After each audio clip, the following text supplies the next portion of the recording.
Good morning, my dear students, class 7th. Welcome back to your English classes.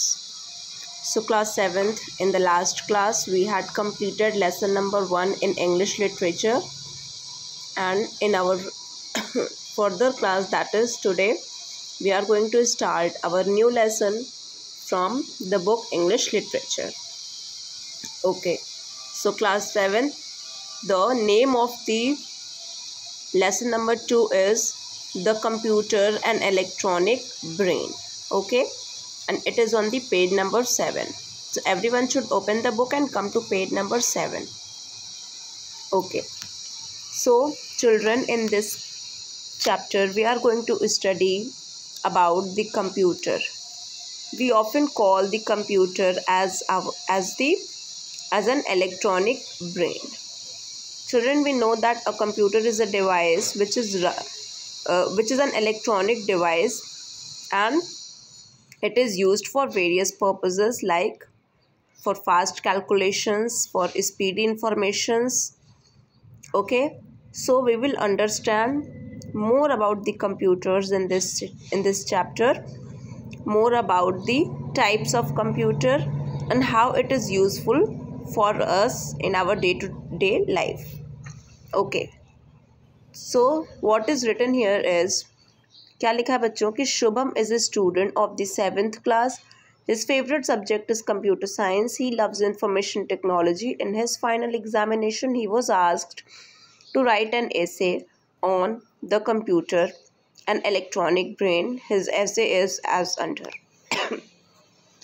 तो यहाँ पे Shubham class 7 में पढ़ने वाला एक लड़का है, बच्चा है.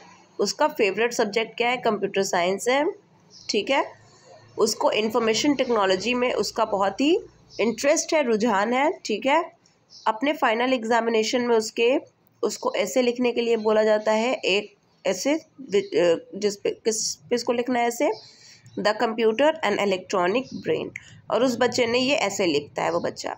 तो अब इस ऐसे में वो बच्चा क्या क्या इन्फॉर्मेशन देगा हमें रिगार्डिंग कंप्यूटर्स, ये हम लोग पढ़ेंगे. तो क्या लिखा बच्चों? A computer is a machine with an electronic brain. We call it a thinking machine. ठीक है, कंप्यूटर एक मशीन है विद एन इलेक्ट्रॉनिक ब्रेन. क्यों इलेक्ट्रॉनिक ब्रेन बोला जा रहा है? क्योंकि कंप्यूटर जो भी वर्क करता है it works with the use of electricity. वो इलेक्ट्रॉनिक मशीन है, इलेक्ट्रिसिटी के बिना वो चल नहीं पाएगा. Therefore we call computer an electronic brain. We can call it a thinking machine. It works under the instruction in a data or information that has been fed into it. For example, it can do calculations with numbers, it can point out the mistakes in your spellings, it can mark your answer books, it can play a game of chess with you, guide a spacecraft, check fingerprints and draw a map of your country. It can do all these things and much more. It can do millions of calculations in seconds and normally the results are always exactly correct. तो क्या क्या कर सकता है बच्चों computer को अगर हम कोई भी उसको डेटा देंगे, कोई भी इंफॉर्मेशन उसके अंदर फीड करेंगे, तो वो क्या करेगा? उसको प्रोसेस करेगा और वो हमें आउटपुट देगा. जैसे कि कंप्यूटर कैलकुलेशंस कर सकते हैं, वो हमारी स्पेलिंग मिस्टेक्स को रिकॉग्नाइज कर सकते हैं. ठीक है, हमारी आंसर बुक्स में वो मार्क कर सकते हैं. हम चेस भी उसमें खेल सकते हैं. एक स्पेस क्राफ्ट को गाइड कर सकता है कंप्यूटर. फिंगरप्रिंट्स को समझ सकता है. ठीक है, ड्रॉ कर सकता है हमारे कंट्री का मैप, और भी बहुत कुछ काम कर सकता है, और वो भी सेकंड्स में. Millions of calculations in second, बहुत ढेर सारे कैलकुलेशंस वो सेकंडों में करके दे देगा हमें. सेकंड पैराग्राफ में क्या लिखा है? Because computers are electronic machines they don't have moving parts as a car engine. For example, computers can go wrong. Most computers can carry out a very wide range of tasks and they can easily switch from one job to another. Because all these abilities, computers play a bigger part in the modern world. They can perform amazing feats of calculations that are far beyond a man's mental ability. They can also do a task over and over again without ever making a mistake. They have already taken over many dull and repetitive jobs in offices and factories. Computers are also helping us to increase our knowledge in all kinds of field. तो यहाँ पे ये बताया जा रहा है बच्चों कि कंप्यूटर्स जो है इलेक्ट्रॉनिक मशीन्स है, ये आप समझ गए. लेकिन कंप्यूटर का कोई भी मूविंग पार्ट नहीं है, कोई भी ऐसा पार्ट नहीं है जो चलता हो, ठीक है। जैसे कि ट्रेन वगैरह का हमारे जो पार्ट्स होते हैं, इंजन्स क्या करती हैं, वो मूव करती हैं, है ना। ट्रेन की पहिया क्या करती है, वो मूव करती है। लेकिन कंप्यूटर क्या है, कंप्यूटर का कोई भी पार्ट मूविंग नहीं होता है, ठीक है।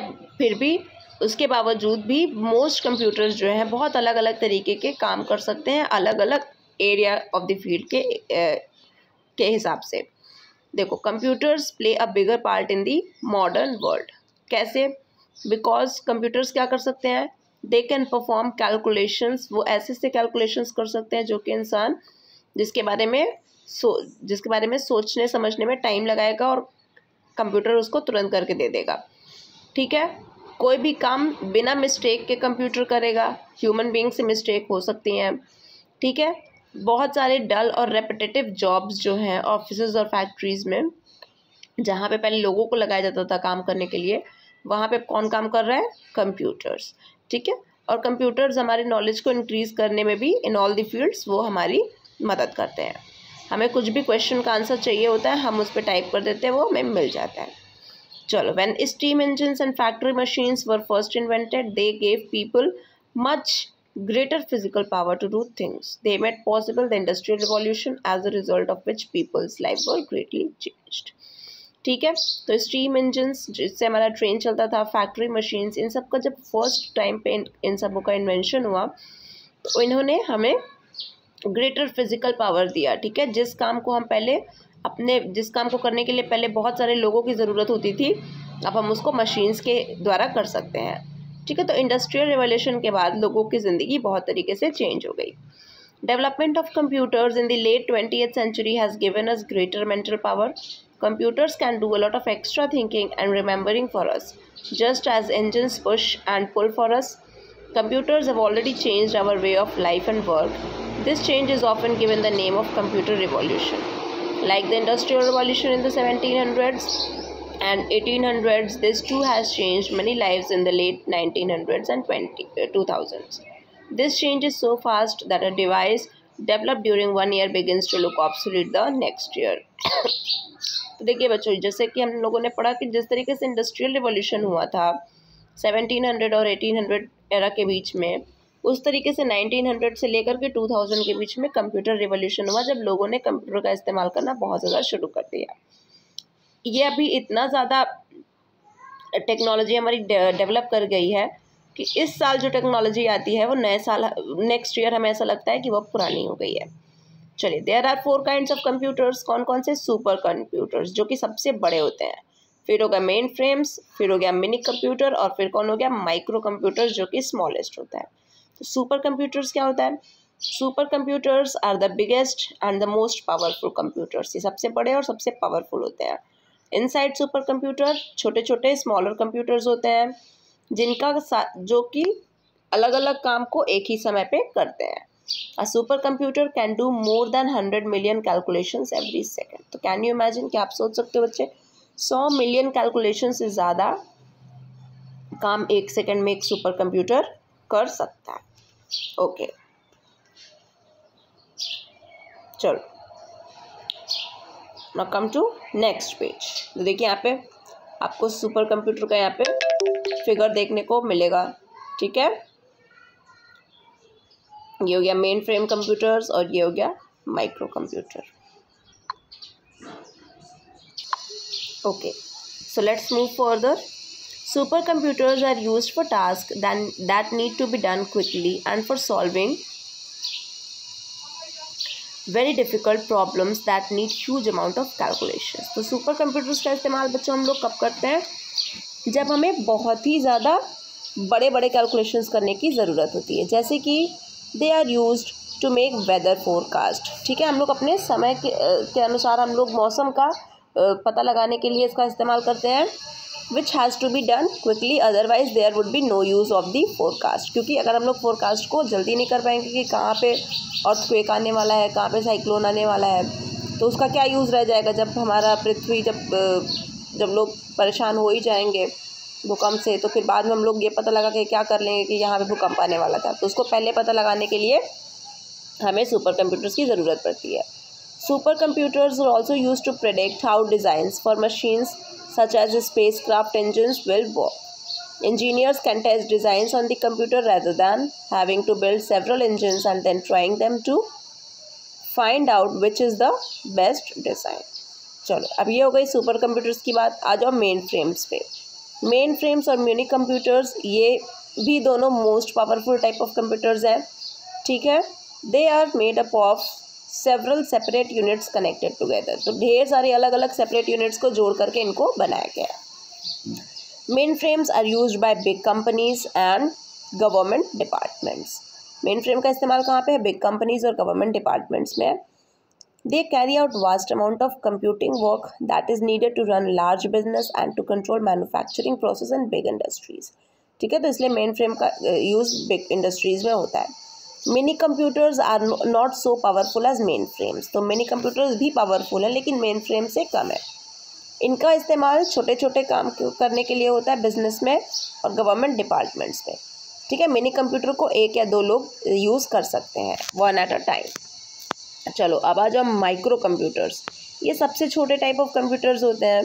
इसमें क्या होता है कि इनके सारे यूनिट्स एक जगह एक स्मॉल केस में जोड़ करके बना दिया जाता है ताकि ये हमारे कोड के पॉकेट में भी आ सकते हैं.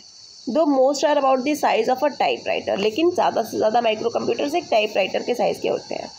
Micro computers are use to do jobs that do not require great computing power. तो जहाँ पे बहुत ज़्यादा कंप्यूटिंग पावर की ज़रूरत होगी वहाँ पे हम माइक्रो कंप्यूटर्स का इस्तेमाल नहीं कर पाएंगे. ये सिर्फ स्मॉल बिजनेस, स्कूल और होम्स के लिए ही सफिशिएंट है. चलो कंप्यूटर्स को दो फैमिलीज़ में हम लोग ग्रुप कर सकते हैं उनके यूज़ पे. अ जनरल पर्पस कंप्यूटर जिनका क्या काम है, जो कि अलग अलग डिफरेंट टाइप ऑफ टास्क को काम कर सकते हैं depending upon how powerful it is, कि कंप्यूटर कितना पावरफुल है. और एक स्पेशल पर्पस कंप्यूटर होता है जिसको कि सिर्फ एक पर्टिकुलर टास्क को करने के लिए बनाया गया होता है. जैसे कि to control a washing machine और अ निटिंग मशीन. जैसे कि वॉशिंग मशीन में जो कीबोर्ड कीपैड आपको मिलेगा वो भी अ टाइप ऑफ कंप्यूटर है. ठीक है. उसको अगर आप क्लिक करोगे तो आपको ये समझ में आएगा, उसको वॉशिंग मशीन कपड़े धुलेगा ना, और फिर उसमें अगर आपको सुखाना है तो वो क्लिक करोगे तो वो सूखने लगेगा. तो ये हो गया आपके special type of computer. These special purpose computers और also known as dedicated computers. तो इन्हीं को हम लोग डेडिकेटेड कंप्यूटर्स भी बोलेंगे. ठीक है. They are usually in the form of micro computers and are fitted inside the machine. तो ये माइक्रो कंप्यूटर के फॉर्म में होते हैं और मशीन के अंदर ही फिट होते हैं. ऑल कंप्यूटर्स चाहे बड़े हो चाहे पावरफुल कितने भी हो, ठीक है, बेसिकली उनका काम करने का तरीका एक ही होता है.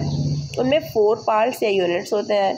जो मोस्ट इम्पॉर्टेंट पार्ट होता है कंप्यूटर का क्या होता है वो, दैट इज़ ब्रेन. और उसको हम लोग क्या बोलते हैं? सेंट्रल प्रोसेसिंग यूनिट या तो CPU. तो CPU को ही हम लोग क्या बोलते हैं? कंप्यूटर का ब्रेन. अदर 3 पार्ट्स जो है वो इनपुट यूनिट होते हैं. कौन कौन से? Keyboard, mouse and etcetera.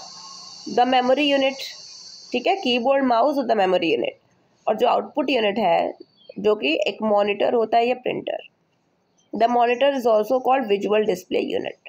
और मॉनिटर को हम लोग वीडियो या विजुअल डिस्प्ले यूनिट भी कहते हैं जिसपे हम लोग अपने इन्फॉर्मेशन को देख पाते हैं, screen area. The input unit is that part of the computer which is use to feed it in an information और डेटा. तो इनपुट यूनिट वो क्या होता है जहाँ के थ्रू हम लोग कंप्यूटर में इंफॉर्मेशन को फीड कर पाते हैं. Data is extracted by the CPU and pass to the computers in memory unit. ठीक है. फिर डेटा एक्सट्रैक्ट होता है और फिर वो मेमोरी यूनिट में आ जाता है. It is stored. देखिए मॉनिटर हो गया आपका स्क्रीन एरिया, कीबोर्ड हो गया प्रिंटर जहाँ से आप प्रिंट आउट निकाल लेते हो, और ये हो गया आपका CPU. CPU को हम लोग ब्रेन ऑफ द कंप्यूटर भी बोलते हैं. चलो, it is stored there ready for use by the CPU when directed. Memory contains a permanent set of instructions. तो memory में permanent set of instructions होता है. CPU takes the data. CPU data लेता है and the instructions को लेता है. Memory unit and carries out an operation. और एक operation carry out करता है, इसको हम लोग calculation कहते हैं. Result of the operation फिर memory unit में जाएगा और store हो जाएगा जब तक कि हमको इसकी ज़रूरत नहीं होगी. जब हम डिमांड करते हैं तब CPU क्या करता है? एक्सट्रैक्ट करता है मेमोरी यूनिट से इंफॉर्मेशन को और लास्ट यूनिट जो कि आउटपुट यूनिट है वो भेजता है, तब जाके हमें आंसर रिसीव हो पाता है. Provided it is fitted with the right kind of input and output units.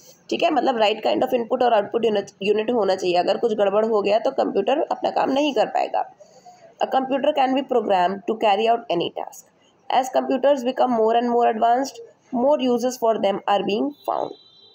ठीक है, तो ज़्यादा से ज़्यादा इस्तेमाल अब कंप्यूटर्स का हो रहा है। Here are just a few examples showing the uses of computers. तो कहाँ कहाँ पे इस्तेमाल हो रहा है देखिए। फैक्ट्रीज हो गया, computers have to be used for maintaining the quality of goods. Quality of goods को चेक करने के लिए कंप्यूटर का इस्तेमाल करेंगे। Robot controlled by computers are being increasingly used to do routine jobs day after day without making mistakes और getting bored. ठीक है, तो रोबोट्स को कंट्रोल करने के लिए कंप्यूटर्स का इस्तेमाल होता है। कंप्यूटर्स न्यू मशीन्स, जो computers can help design new machines. Computers की वजह से हम लोग न्यू मशीन्स को भी डिज़ाइन कर सकते हैं। These machines can also be tested by computers before they are actually built. Another important field जहाँ पे कंप्यूटर का इस्तेमाल हो रहा है वो कौन सा जगह हो गया, वो हो गया लार्ज बिजनेस हाउसेस, जहाँ पे बहुत भारी एक लार्ज बिजनेस सेटअप है। ठीक है, वहाँ पे कैलकुलेट करेंगे देयर पे रोल्स, जो सैलरी वगैरह उनको देनी है उनके एम्प्लॉयज़ को। प्रिपेयरिंग बिल्स प्रिपेयर करने के लिए, checking payments, keeping track of the way the business is being run. जैसे कि यहाँ पे आप बिग बाज़ार का एग्जांपल यहाँ पे ले सकते हो। लार्ज बिजनेस हाउस में कैसे कंप्यूटर्स का इस्तेमाल होता है, वहाँ पे स्लिप वगैरह देखते हो ना जनरेट होती है, जो भी पेमेंट स्लिप वगैरह वो सब कंप्यूटर के थ्रू होती है। Computer can also hold stores of the information in database. Any part of the information can be obtained very quickly bye anyone using the computer. Computers education में भी उनका बहुत इंपॉर्टेंट रोल है। जैसे they can be very helpful in teaching people's. आज क्या हो रहा है बच्चों, हम कंप्यूटर के माध्यम से साथ में पढ़ पा रहे हैं। And testing their knowledge, many schools have classes for computer studies where children are taught how to handle computers correctly. तो आपके भी स्कूल में कंप्यूटर लाइब्रेरी है बच्चों, वहाँ पे आपको ये बताया जाता है कि आपको कैसे कंप्यूटर्स को अच्छे से हैंडल करना आना चाहिए। One of the most important uses of computers medicine में है, हॉस्पिटल्स में। They are used in scanners which can look inside the body to find if anything is wrong. तो हमारा एक्सरे वगैरह जब होता है, अल्ट्रासाउंड वगैरह होता है, तो वो क्या होता है, कंप्यूटर के थ्रू होता है और हम कंप्यूटर में देख लेते हैं कि हमारे बॉडी के अंदर क्या हो रहा है। They are also helpful in deciding the causes of illness, की बीमारी किस वजह से हुई है, ये भी हम लोग कंप्यूटर के वजह से जान सकते हैं। They can ask patients about their symptoms and work out the most likely cause of them. They can help doctors in making new drugs to fight an illness. Computerized machines can help disabled people to work and live fuller lives. A special computer, for example, is able to read books to blind people. तो यहाँ पे तो आप देख रहे हो कि कैसे डॉक्टर्स की भी मदद करता है कंप्यूटर्स। तो हॉस्पिटैलिटी में, हॉस्पिटल्स में, मेडिसिन में किस तरीके से यूज़ हो रहा है कंप्यूटर्स का। ठीक है, और स्पेशल टाइप ऑफ कंप्यूटर की अगर हम बात करें तो वो बुक्स भी रीड कर देता है फॉर ब्लाइंड पीपल, अंधे लोगों के लिए। A computer has thus become an indispensable part of our lives. इसीलिए बच्चों जो कंप्यूटर है वो हमारे लिए, हमारी ज़िंदगी का बहुत ही अहम हिस्सा बन गया है।